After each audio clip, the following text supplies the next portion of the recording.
And now Holland finally flapping the gums. I was waiting. He said, "You smell weed."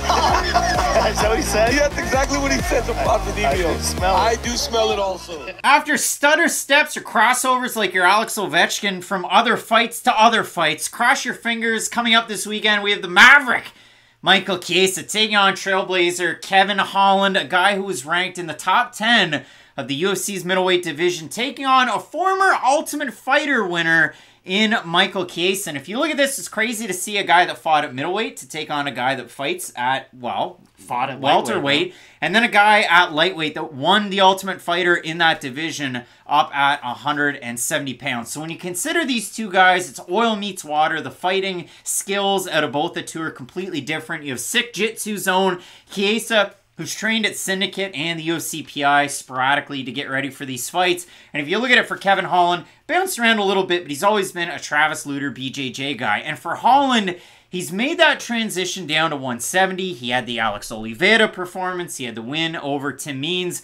But then a loss to Khamzat Chimaev, where UFC 279, everything got shuffled around. Weird. Kevin Holland drew the trap card, where Tony Ferguson drew Nate Diaz. And then, of course, Holland in the main event against Wonderboy. He ends up losing in a fight of the night. He breaks his hand, and then he just continues on. Can't make it back up, so Wonderboy gets the win at the end of the 4th round going into the 5th.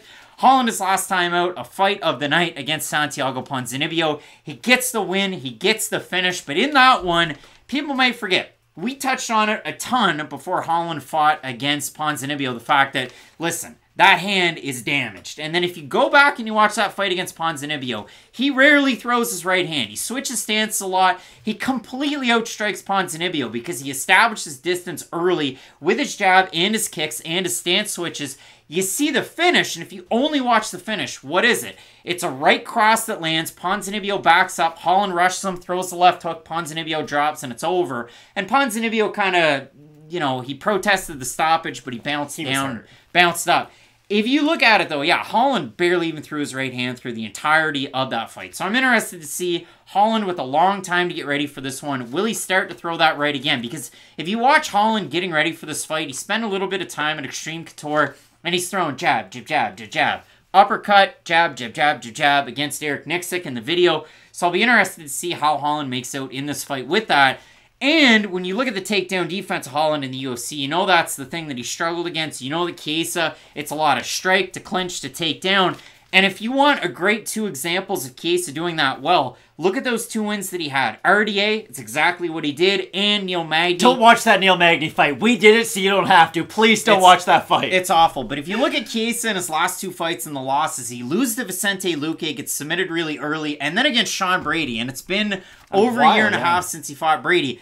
He got completely out-wrestled by Brady in that one. So a big-time rebound for Chiesa, who was due Li Jingliang earlier this year. Jingliang out due to a back injury, so Chiesa just left in limbo, and now he ultimately gets Holland as was booked. Micheal Chiesa is a really difficult fighter to break down because I would say he falls into that category of you know who he is just by watching his silhouette. And yes, that silhouette might have to, you know, be minutes long so you can see the whole totality of his game, but his game has a very strange progression to it. He's a fighter who had great BJJ coming into the UFC that was always the forefront of his game.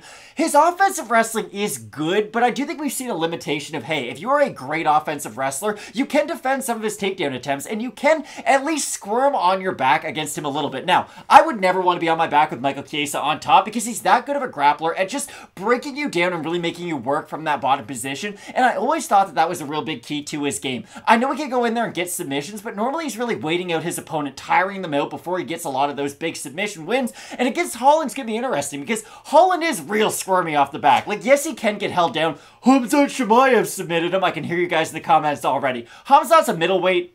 Let's just call it what it is, and he is a 1-of-1. For Chiesa, it's odd because his BJJ very good, his wrestling is pretty good, but the striking has been the thing that he has worked on, and we do see a lot more of it at this stage of his career than we have in the past, but I don't know if it's at a level where I really want to see that side of his game. Remember when Kevin Lee started showing up southpaw a lot, and he would always get cracked the second he'd go to southpaw? Those are the types of things that I've seen in Chiesa's game that I think have held him back from being a real top 10, top 15, because he can beat most guys outside the rankings, but when he goes against the Luques of the world, the Sean Brady's of the world, guys who can match him in his own specialty and then expose some of his weaknesses, we have seen the limitations of his game. But This is my question to you. Do you think Kevin Holland could scramble with Michael Chiesa? Because I have a hard time with that position. I know Kevin Holland has good BJJ. We've seen him in the past. But I just don't know if he's going to be able to be active enough to get out of some of those spots. And he's so big, and he was a middleweight, but he fits in well at welterweight. And for Chiesa, he was a giant lightweight. How he made it, nobody knows. And he looked terrible on the scales when he did it. But at 170, he fits in. You watch that Chiesa fight against RDA, and you go,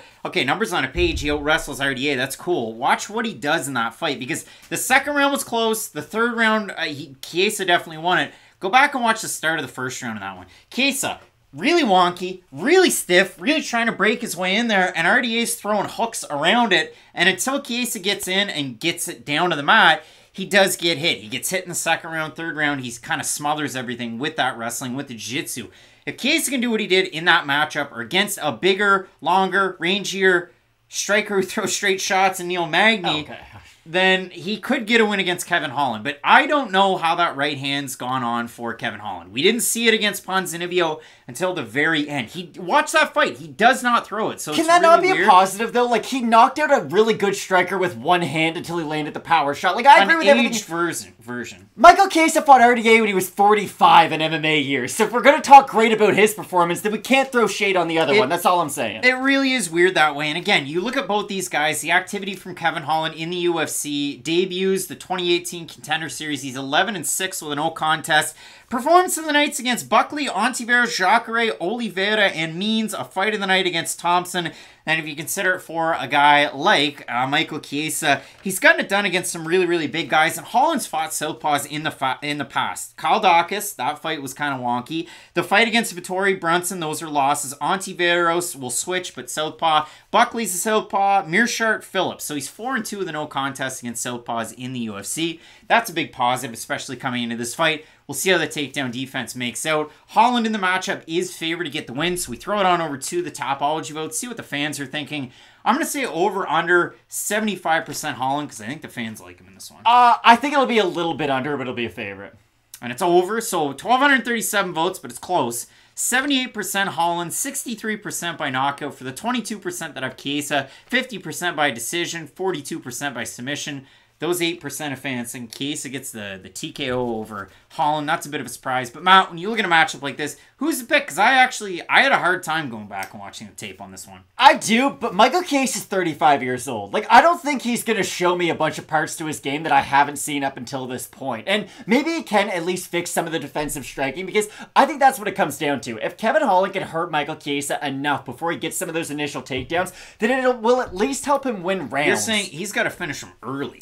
I don't think he does. I just think he has to put enough damage onto him to where those takedown attempts come from a few inches further away, from a foot further away, and then just makes him more available to be hit. Because I bring it up earlier just to see if Holland could scramble with Chiesa. I don't know if he's going to be able to. Like, Michael Chiesa, up until the finish against Luque, was having good success when he was able to get him on the mat and really control him. So I think Chiesa has every avenue to win this fight, but I do think Kevin Holland's going to hurt him before he gets it to that point. Yeah, it's going to be a really tough one. I mean, even after the Holland win, when he was able to beat Ponzinibbio, the only clip out of it that I could hear him say when he was talking to Dana White and the Donald, he said, "Hurt my hand, but we're good." And then he hopped back into the cage. So for Kevin Holland, a big win his last time out. I will take him to win this fight, but again, I've seen enough clips where Holland struggles with the takedowns. Even the Derrick Brunson fight. The kick, and then a misstep, and then Brunson lands a straight, it was the other hand, a straight left. Holland's back on his back, and then he's chirping and chatting. It'll be tough if he does that against a guy like Chiesa. Both of us in this one going with the Trailblazer, but really eager to see who you guys have in this matchup. You can find us iTunes, that Apple Podcast, Matt. Spotify, you can find us for that audio version as well as here on YouTube. So make sure you let us know who you have in these fights and your rate and your review, because that really does help us out. Keep it locked in with Fight Night Picks. We always say, let's get into it.